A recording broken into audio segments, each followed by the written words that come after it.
Buonasera a tutti e ben ritrovati in questo nuovo appuntamento con l'aperitivo di Talk Talk Sardegna, terza puntata di questo nuovo format e come sempre a farvi compagnia in diretta dallo studio 1 di Torino, Alessandro Manno. Dallo studio 2, sempre di Torino, Emanuele Orru. E dallo studio 3, da Monserrato, Piero Grimaldi. Professor Matteo Bassetti, che è direttore del reparto di malattie infettive dell'ospedale Policlinico San Martino di Genova. Buonasera professore, grazie per essere con noi stasera. Buonasera a voi. Allora, lei ormai volto abbastanza noto a tutti quelli che sono le persone che seguono ovviamente la televisione, perché ha avuto modo di parlare molto spesso di quelle che sono le problematiche legate al Covid e alla pandemia. Allora io vorrei partire con una domanda molto, molto semplice. Lei che è un uomo di scienza, come spiega scientificamente, che spiegazione si dà delle manifestazioni che sono successe a Trieste per il Green Pass? Da cosa, secondo lei, sono dettate? Nel senso, c'è stato un problema di comunicazione?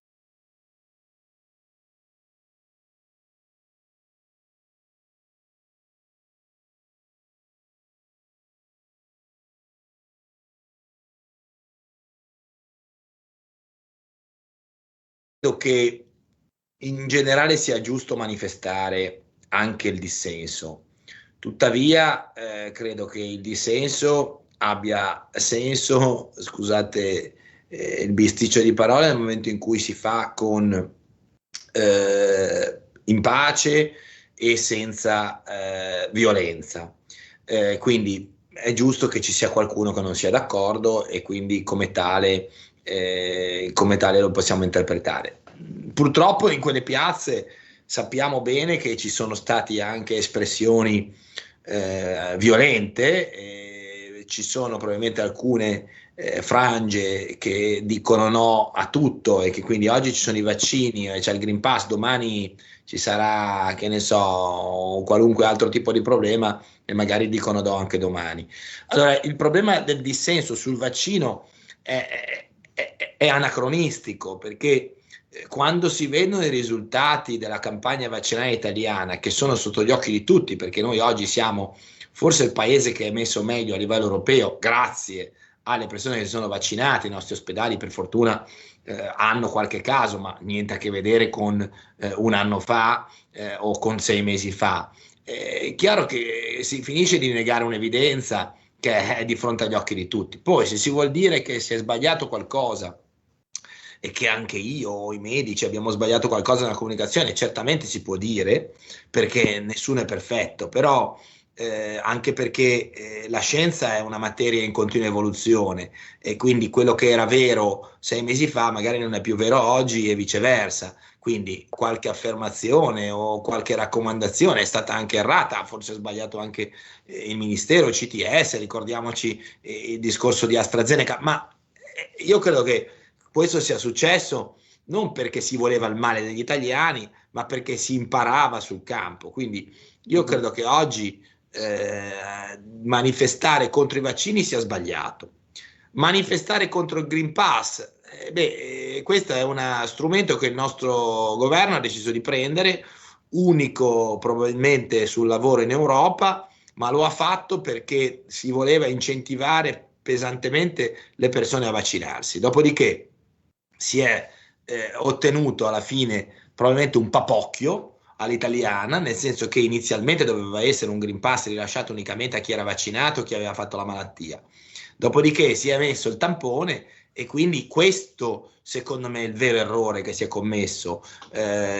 Si doveva probabilmente essere molto più tranchant nel dire il Green Pass, magari non in tutti i lavori, ma almeno in alcuni lo ottieni unicamente se ti vaccini e quindi alla fine era una sorta di obbligo vaccinale. Quindi secondo me, ripeto, è giusto manifestare, però poi alla fine credo che sia anche giusto dare spazio a quei 46 milioni e mezzo di italiani che si sono vaccinati, perché qua alla sera sulle televisioni, mentre prima si parlava di una malattia che aveva colpito tutti, oggi si parla unicamente di una minoranza che manifesta e degli altri nessuno ne parla, e secondo me questo non è una buona cosa dal punto di vista della democrazia, perché la maggioranza si è vaccinata in silenzio, facendo il suo dovere, certamente con paura, perché nessuno dice che non l'ha avuta, però oggi di questi nessuno parla e si parla unicamente di queste minoranze che manifestano in piazza. Certo, quindi una versione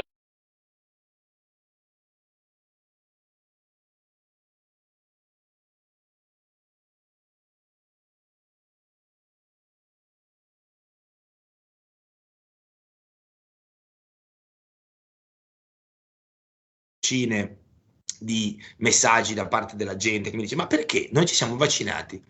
Abbiamo fatto, come dire, il nostro dovere e lo abbiamo fatto evidentemente per noi e per la società in cui viviamo, e di noi nessuno parla. E allora adesso dicono che uno anche con un tampone fatto ogni 3 giorni può andare bene, ma non va bene una cosa del genere, perché se la vaccinazione deve essere lo strumento per combattere la pandemia, non dovrebbe esserci, come dire, salvo chi ha delle condizioni che sono ostative alla vaccinazione, e questi ovviamente devono avere un salvacondotto speciale come ci hanno anche i bambini oggi, ma tutti gli altri, ragazzi, ci siamo dimenticati di dove eravamo un anno e mezzo fa. Io non me lo sono dimenticato quando davanti al San Martino una sera c'erano 15 ambulanze che aspettavano di entrare e non c'erano posti letto per tutti. Allora, ma ce lo siamo dimenticati? No, perché se non pensiamo da dove siamo partiti, non possiamo analizzare evidentemente quanto è importante oggi la vaccinazione. Non possiamo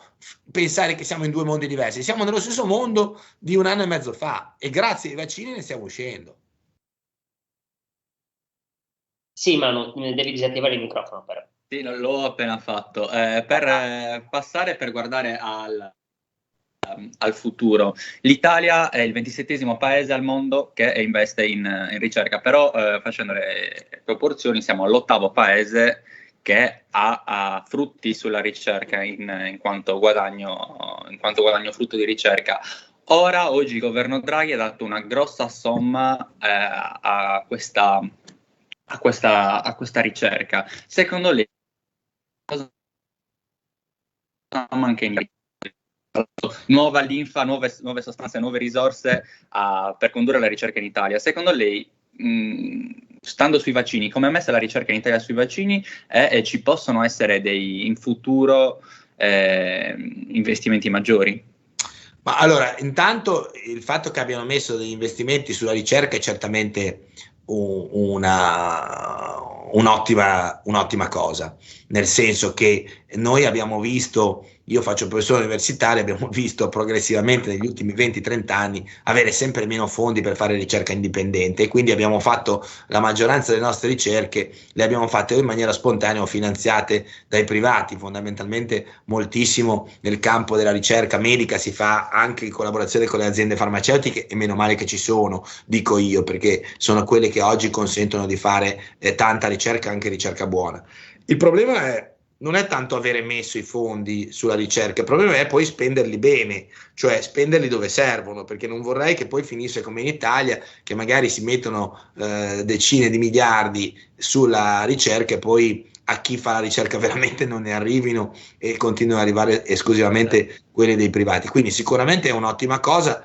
Io ho fiducia in Draghi, che è una persona assolutamente adeguata al ruolo che ricopre e saprà bene dove collocarli e come spenderli. Per quanto riguarda il discorso della ricerca sui vaccini, noi dobbiamo investire anche, secondo me, nel campo della ricerca medica, anche nella ricerca di base. Noi, il fatto che siamo uno dei pochi paesi al mondo che non ha un suo vaccino, almeno di quelli più industrializzati, perché c'era la Francia, c'era la Germania, c'era l'Inghilterra, c'erano gli Stati Uniti, c'era il Giappone, c'era la Cina, quindi voglio dire, noi siamo uno dei pochi, c'era persino Cuba che non è riuscito a sviluppare un proprio vaccino, almeno lo ha provato e poi è naufragato in maniera miserebonda.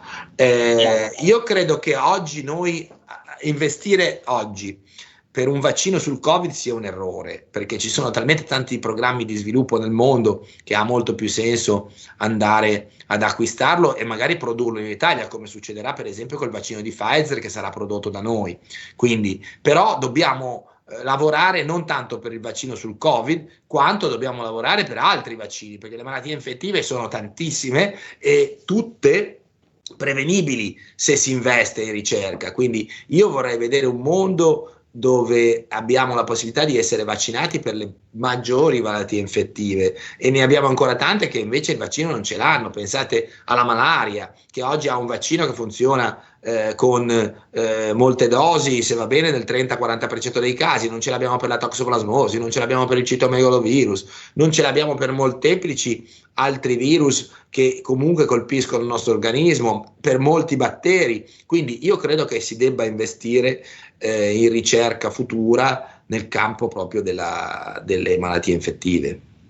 Professore, io le chiedo di sfatare qua, se c'è da sfatare, ma penso proprio di sì, il mito di chi dice questo vaccino non è stato testato, io non sono una cavia. Ci racconta la storia di questo vaccino? Ma allora, questo vaccino oggi sono state trattate nel mondo 5 miliardi di persone. Mai nella storia precedente si erano trattate così tante persone con un farmaco, non con un vaccino, in un periodo così breve di tempo, il che vuol dire che già le ho risposto. Quando ci sono 5 miliardi di persone trattate è evidente che non si tratta più di una sperimentazione, ma si tratta di un utilizzo su vasta scala, e quindi la sperimentazione è bello che è finita. Poi è chiaro che se uno una domanda mi fa: ma tecnicamente la sperimentazione quanto dovrebbe durare? Certo, questo era quello che succedeva prima del Covid, ma il Covid ha sparigliato le carte, perché è arrivato un virus che ha cambiato la nostra vita, e quindi meno male che in così poco tempo si sono bruciate le tappe e si è riusciti ad avere un vaccino. Perché non è sperimentale? Perché la tecnologia mRNA, che è quella con cui oggi abbiamo la maggior parte dei vaccini e con cui probabilmente ci vaccineremo ancora nei prossimi mesi, verte ha le sue origini oltre 30 anni fa, quando per la prima volta viene iniettato un mRNA in un topo per studiare un farmaco per il cancro, che veniva in qualche modo trasportato proprio da questo mRNA. E comunque anche BioNTech, che è l'azienda che insieme a Pfizer produce il vaccino, ha oltre 10 anni di storia.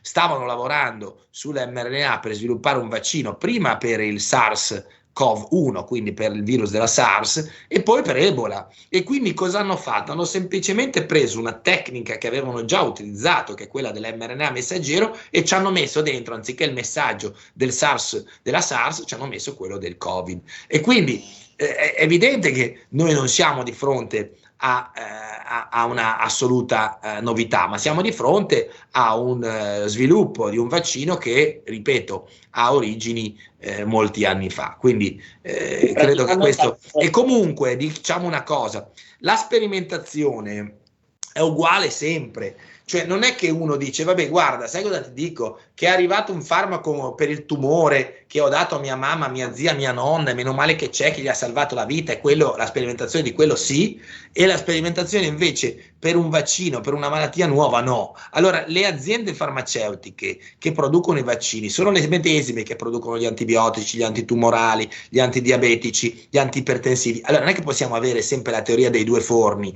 c'è un forno buono, un forno cattivo, un forno per il pane, un forno per... Il forno è lo stesso, quindi le aziende sono le medesime che producono gli uni e gli altri, quindi o sono cattive sempre, e allora io non mi curo nulla, ma neanche la tachipirina per quando ho mal di schiena o l'aspirina, oppure sono buone sempre. Per cui questa teoria che abbiamo oggi del male generato dal mondo delle big pharma, come le chiamano alcuni pseudo scienziati, io non l'accetto, perché, ripeto, meno male che ci sono le aziende farmaceutiche che certamente faranno del profitto, però hanno fatto anche bene all'umanità, perché hanno prodotto dei farmaci che ci consentono di vivere sicuramente meglio rispetto a 50, 60, 100 anni fa.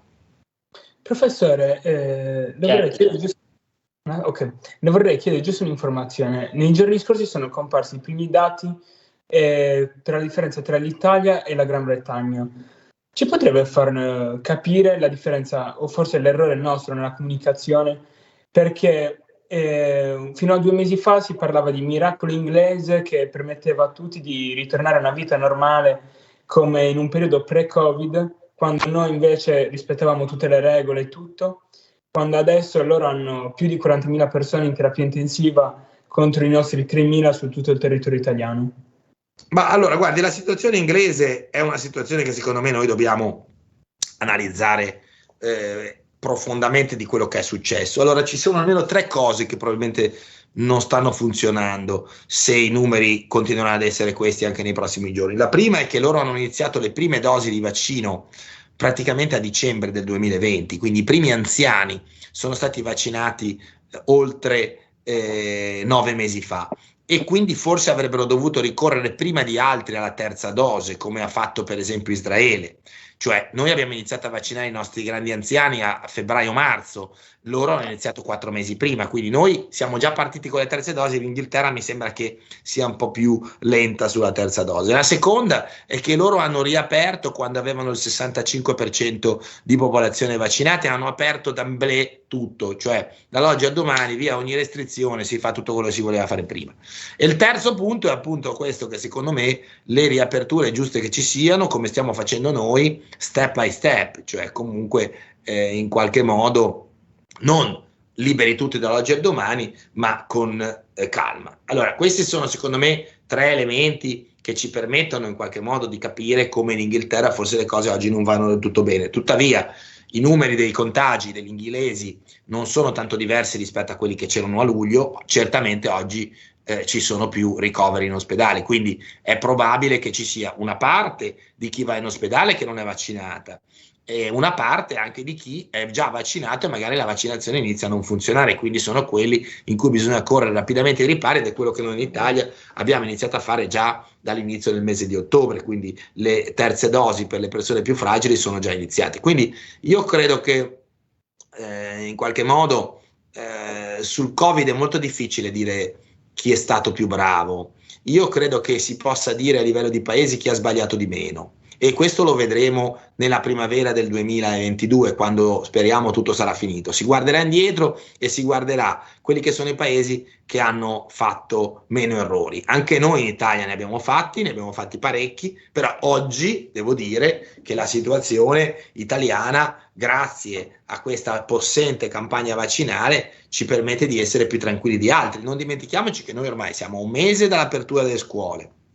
Il clima in buona parte del nostro paese è diventato un clima più autunnale che non estivo. Le restrizioni sono state tolte buona parte, perché all'aperto le mascherine non ci sono, si va allo stadio, si va a teatro, si va al cinema, i ristoranti sono ormai aperti da 4 mesi. Quindi insomma devo dire che anche noi in Italia abbiamo fatto un approccio diverso e noi ci siamo permessi di arrivare a queste aperture con una proporzione di popolazione vaccinata molto maggiore. Quindi questo dovrebbe essere un ulteriore invito, un ulteriore incentivo a chi non si è ancora vaccinato.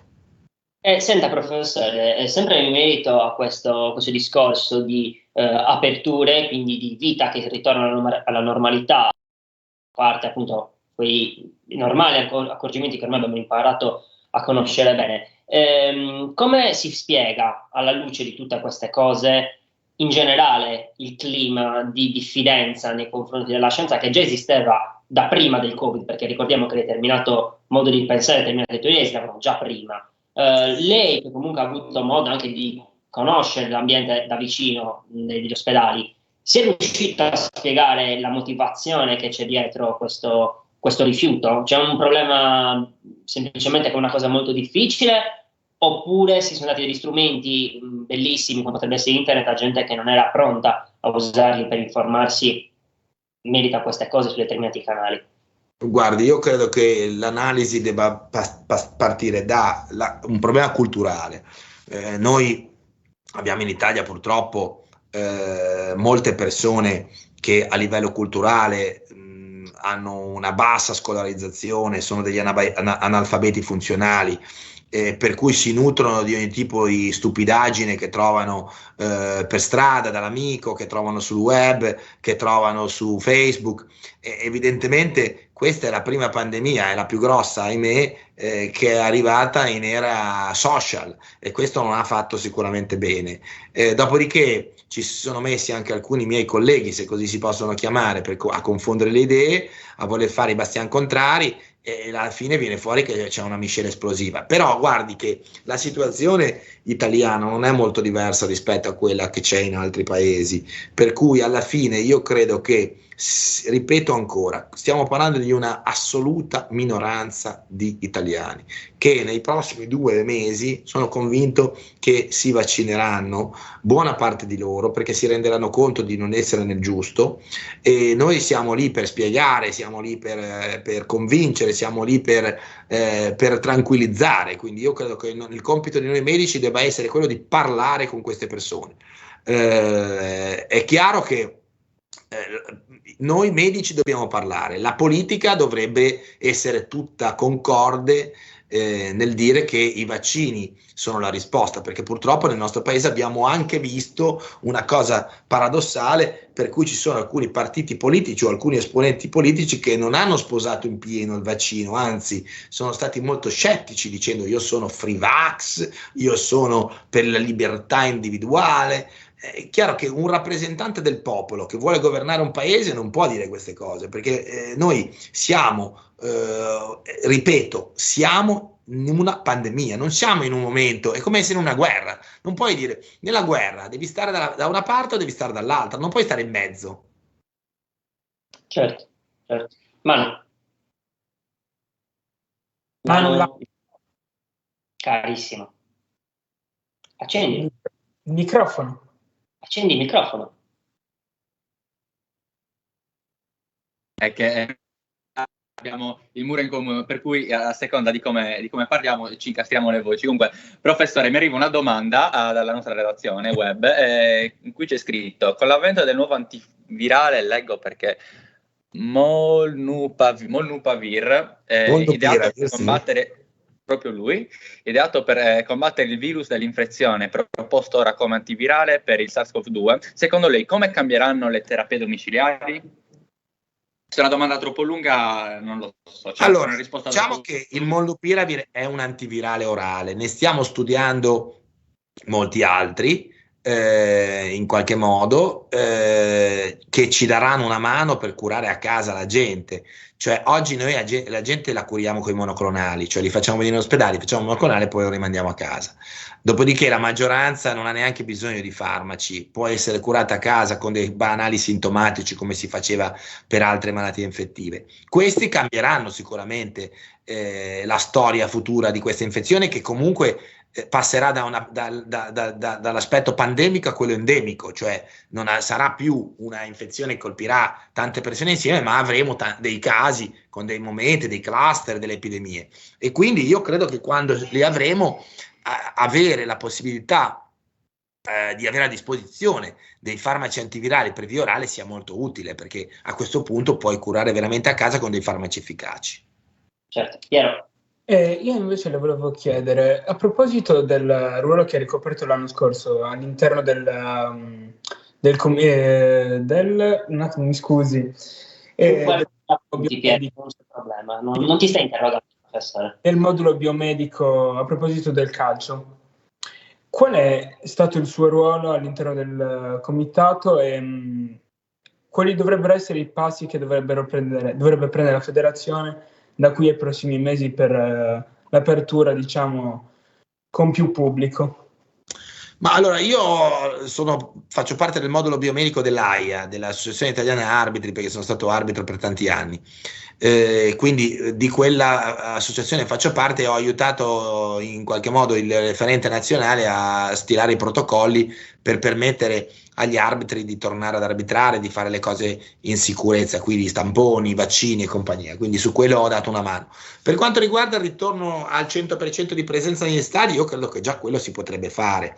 Se continuiamo così, io credo che col Green Pass si possa arrivare agevolmente al 100% di capienza. D'altronde parliamo di strutture all'aperto, dove il rischio è sicuramente inferiore rispetto a quello che avviene nelle strutture al chiuso. Perfetto. Professore, le volevo fare un'ultimissima domanda, anzi no, gli faccio la penultima, Manu. L'altra domanda bonus gliela fai tu, diciamo così. Fammi un gesto per capire che sei d'accordo. Faccio. Vabbè. Comunque, la penultima domanda riguardava il mondo dell'università, quindi sempre come l'università si approccerà a tutta questa situazione, come secondo lei è stata gestita la riapertura anche dell'università, perché ovviamente è quello delle scuole, e quali dovranno essere poi in futuro i modi per continuare a fare didattica anche in situazioni difficili come quelle che abbiamo vissuto. Ma guardi, allora io credo che oggi la didattica debba tornare ad essere in presenza. Io lunedì ho fatto lezione ai miei studenti universitari ed ero felice ma ho visto delle facce davanti a me felicissime dei miei studenti che sono venuti da me dicendomi: noi vogliamo venire in reparto, vogliamo vedere i malati, vogliamo toccarci. Ecco, voglio dire, questo è quello verso il quale dobbiamo andare. Basta DAD, la DAD è un surrogato della scuola, è una fregatura per gli studenti, è una fregatura per i docenti bravi ed è uno strumento unicamente a disposizione delle capre come professori e delle capre come studenti. Quindi chi è per la DAD è perché non è un bravo professore e chi è per la DAD non è un bravo studente. Quindi ovviamente per un periodo non abbiamo potuto farne a meno, ma oggi non ne voglio più sentire parlare. DAD è uguale male. C'è una generazione intera che porterà i segni della DAD per molti anni. Quindi basta DAD, io non ne voglio più sentire parlare. Cioè non esiste che oggi con un vaccino noi abbiamo ancora delle classi che vanno in DAD. Non esiste. È inaccettabile per un paese civile come il nostro, inaccettabile. Siamo rimasti l'unico paese del mondo che ancora pensa alla DAD, l'unico. È inaccettabile tutto questo. Lo dico da professore e da padre di 2 ragazzi che vanno a scuola, che fortunatamente devo dire che qua a Genova le cose hanno funzionato bene. Mio figlio piccolo che ha fatto seconda media e terza media non è mai stato a casa, ha sempre fatto la DAD, ma invece il grande che fa la terza superiore l'anno scorso ha fatto 1 anno a casa e chi glielo restituisce i grilli nella pancia del primo amore, o chi glielo restituisce la notte prima degli esami, chi gli restituisce le ricreazioni, chi gli restituisce l'andare a scuola la mattina, il stare davanti prima di entrare. Queste cose qua sono impagabili, non torneranno, quindi la DAD è una stupidaggine. Bene, con questo delicato, sereno parere del professor Bassetti sulla DAD, la faccio io, gli faccio l'ultima domanda bonus che facciamo a tutti quelli che sono gli ospiti da noi. Noi ci chiamiamo l'aperitivo per 2 motivi. La prima perché andiamo in onda all'ora dell'aperitivo, ma la seconda è perché chiediamo sempre ai nostri ospiti qual è l'aperitivo preferito, quindi con cosa il professor Bassetti fa l'aperitivo. Io amo lo spritz, perché io sono stato a lavorare 8 anni a Udine, a fare il primario a Udine. Dovete sapere che avevo imparato a bere lo spritz a Genova, e per noi lo spritz è Aperol, acqua gasata e prosecco con la fetta d'arancia. Quando sono arrivato in Friuli ho ordinato il primo spritz in un bar e mi hanno portato come spritz vino bianco con acqua gasata, perché lì lo spritz è bianco con acqua gasata. Bene, e lì ho capito che bisogna dire spritz Aperol. Il mio aperitivo preferito che bevo regolarmente è lo spritz, e quando invece proprio voglio viziarmi, siccome sono un collezionista di bottiglie di gin, mi faccio un gin tonic. Da questo punto di vista, professore, io e lei andiamo non d'accordo di più. Bene, allora, adesso che sapete cosa offrire la professor Bassetti, se un giorno lo vorrete invitare a fare un aperitivo, direi che possiamo salutarci e ringraziamo il professor Bassetti per il tempo che ci ha dedicato e per la chiacchierata che abbiamo fatto insieme, e quando vorrà venire di nuovo ospite da noi saremo ben contenti di ospitarlo. Grazie a voi. Io direi, Manu, di darti la parola perché c'è un altro grande evento da pubblicizzare, che è domani alle 21. Sì, domani alle ore 21 faremo il nostro primo grande evento notturno. Avremo come ospiti immagini, intanto Matteo Tofano le stava mandando, quindi con il team di Tok Tok siamo andati a Sini, un paese in cui vive una comunità afghana di profughi. Abbiamo parlato, i nostri ragazzi hanno parlato con loro, con un generale dell'esercito, con un ragazzo che lavorava al Ministero dell'Economia e Finanze. Insomma, siamo andati proprio a sentire loro, perché ne sentiamo davvero tante, però vogliamo sapere loro come vedono noi e che prospettive hanno dell'Italia e cosa pensano di quello che sta succedendo là. Ne parleremo insieme al giornalista di East West Matteo Meloni e con la giornalista del Foglio Nicole Flammini. Ma Emanuele doveva respirare, si è infarinato mentre stava raccontando, gli è venuto il groppo alla gola per l'emozione. Bene, quindi saremo domani, ci saranno anche i ragazzi della nostra redazione web. Dimmi, Piero. Si è dimenticato che domani inizia anche l'ora di Piero. E domani inizia anche l'ora di Piero, signori. Avremo un giovedì ricchissimo di appuntamenti. E chi sarà l'ospite, Piero? Voglio lasciarlo ancora segreto. Ah, ok, quindi seguiteci sui nostri social per sapere chi sarà il prossimo ospite dell'ora di Piero. Seguiteci ovviamente sui social se volete vedere con noi alle 21 un late night show come avevamo sempre sognato nei nostri sogni più reconditi. Ringraziamo Stefano Arca, che è il nostro grafico che oggi abbiamo stressato in una maniera indescrivibile e sicuramente sarà svenuto da qualche parte, non so dove sia adesso, quindi salutiamo Stefano, ti ringraziamo per il lavoro che fai, ringraziamo Matteo Cardia, e Roberta Cancelli della nostra redazione web, Matteo Tofolon che ci supporta in parte tecnica, anche oggi ha fatto i salti mortali, Radio Linea che ci ha un tetto sulla testa. Che dire, vi salutiamo da Alessandro Manni in diretta dallo studio 1 di Torino, una buona serata. Ma non lo in diretta dallo studio 2, che poi dobbiamo capirlo perché io sono nello studio 2, ma questa è un'altra di Torino. E Piero Grimaldi dallo studio 3 di Monserrato. E a tutti voi l'augurio da parte nostra di una buona serata. Ci vediamo domani.